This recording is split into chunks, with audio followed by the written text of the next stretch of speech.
What happens when Iran's Navy steps up to confront the U.S. Navy? Secondary blast, look at fire! Turret's moving now, here it goes, firing, more incoming direct hit! The answer will surprise you. In this confrontation, everything changed. A U.S. submarine quietly fired a torpedo that sank Iran's frigate Iris Dena off Sri Lanka, a historic first sinking of an enemy vessel by submarine since the 1940s. In the days that followed, U.S. forces and their allies struck at sea and in port, knocking out over 50 Iranian naval vessels. And Iran, which once vowed to close the Strait of Hormuz, suddenly backed off. Its own Navy chief now says the strait is only being controlled, not closed. In the next minutes, we'll unpack how Iran's bold maritime challenge turned into what looks like a strategic retreat by Tehran. Over the past 2 weeks, tensions in the Persian Gulf have skyrocketed. The US and Israel launched heavy strikes on Iranian military sites after Iran's forces fired missiles and drones at US allies in the region.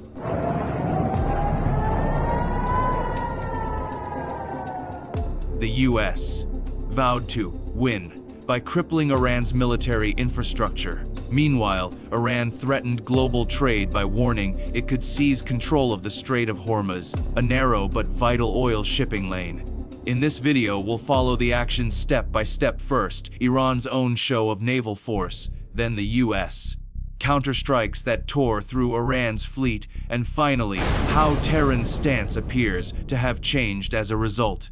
We'll wrap up by examining the regional fallout and what may come next. Let's start with Iran's moves at sea. In response to early U.S. Israeli attacks, Iran's Navy and Revolutionary Guard launched an aggressive campaign. Iran publicly threatened to take control of, or even close, the Strait of Hormuz, the key gateway for Middle Eastern oil exports.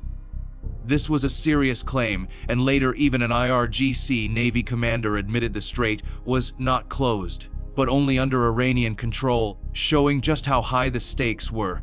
Iran backed up its words with new hardware. It deployed large drone, carrier, ships and tanker-sized support vessels. For example, it converted commercial ships like the Iris Dena and Shahid Bagheri into floating bases for helicopters and long-range drones.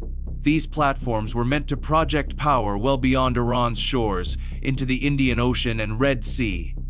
At the same time, Iran hit back with missiles and drones. Its forces fired barrages into southern Israel and at U.S. bases in the Gulf as a retaliation for earlier strikes. The IRGC even called this a 50th wave of attacks against U.S.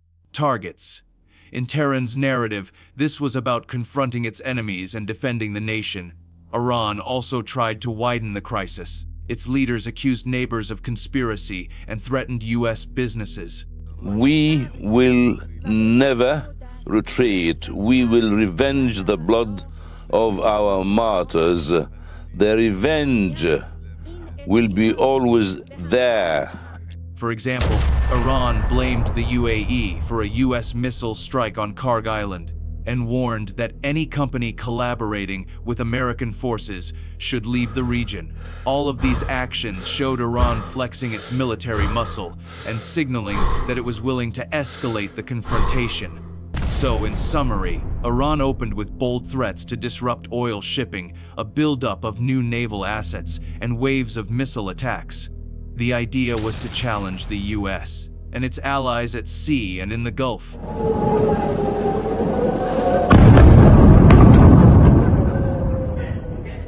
This set the stage for the U.S. response. The U.S. response was immediate and powerful. On March 2, American forces struck Iranian naval assets at sea. In coordinated air attacks, they confirmed the sinking of Iran's Shahid Bagheri drone carrier and the Iris Dena support ship. Both were large vessels. The Bagheri had a ski, jump deck for drones, and the Dena could support helicopter and special forces operations. U.S. imagery showed both ships ablaze at port, effectively taking these major assets out of the game. Even more dramatically, a U.S. submarine launched a Mark 48 torpedo at the Iris Dena frigate off Sri Lanka. The Torpedo hit, and the frigate sank quickly. Nearly half of the 180 crew on board were lost at sea. This was an extraordinary event. Pentagon officials pointed out that it was the first time since World War II that a submarine sank an enemy ship.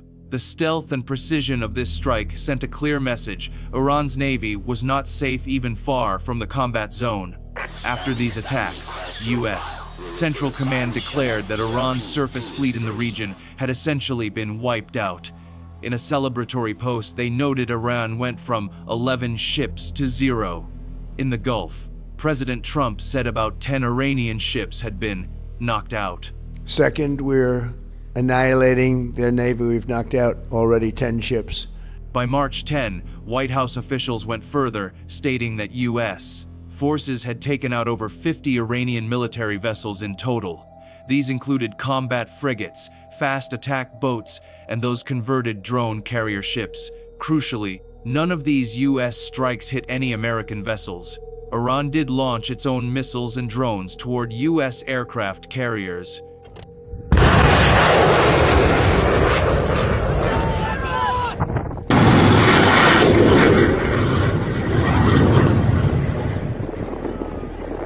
But the U.S. Navy reported they didn't even come close.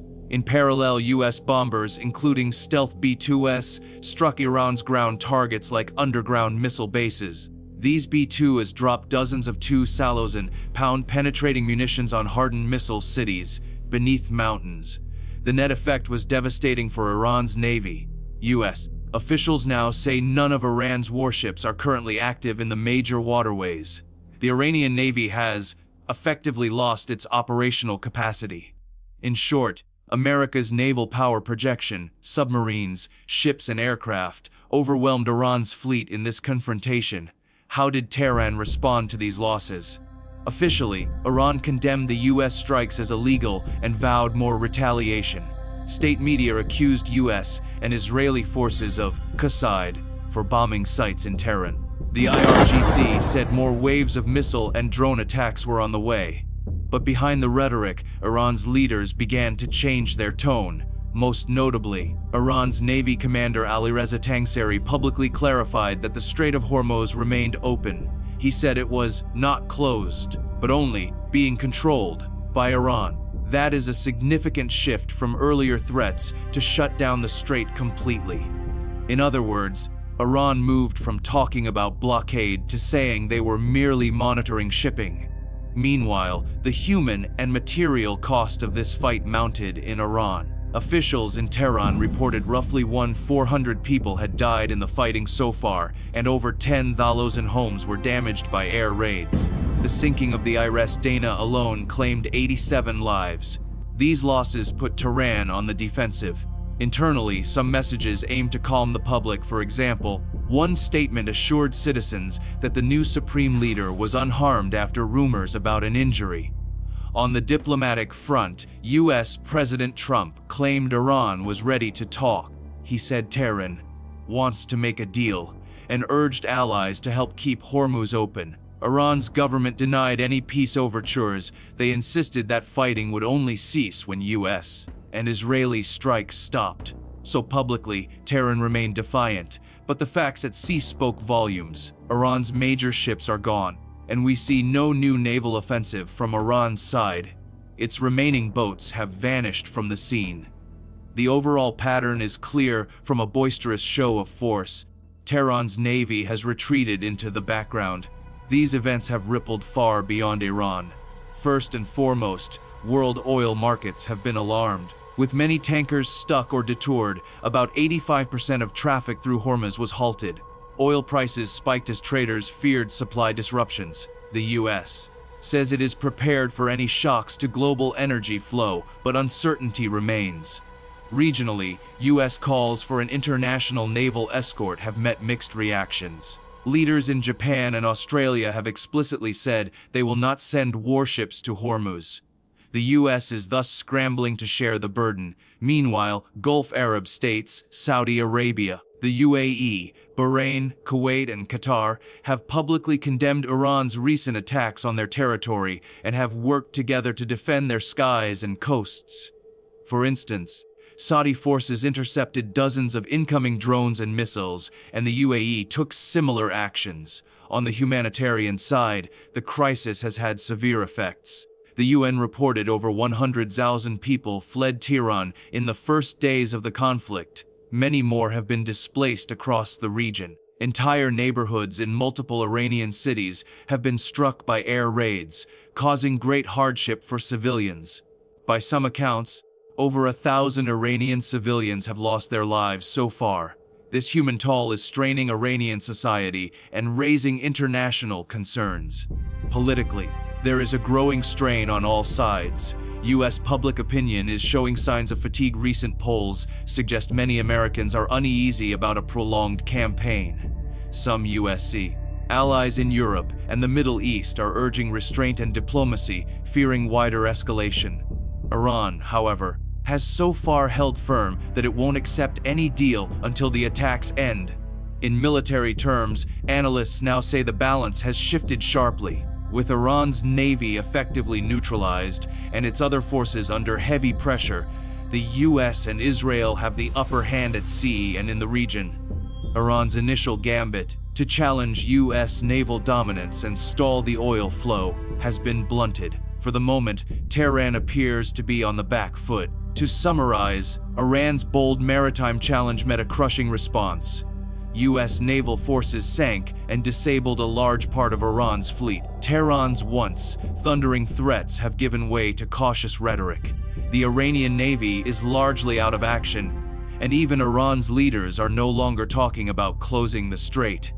Iran still insists it will keep fighting, but for now, the aggressive stance it took in the opening days has been visibly toned down. Looking ahead, the key question remains: will these setbacks force Iran to the negotiating table? For the time being, the US and its partners are in control of the sea lanes, and global oil traffic is moving again. But the situation is fragile. Both sides know that one misstep could reignite the crisis. We'll continue watching closely. Thanks for watching GeoInsight, and be sure to subscribe for more updates on this developing story.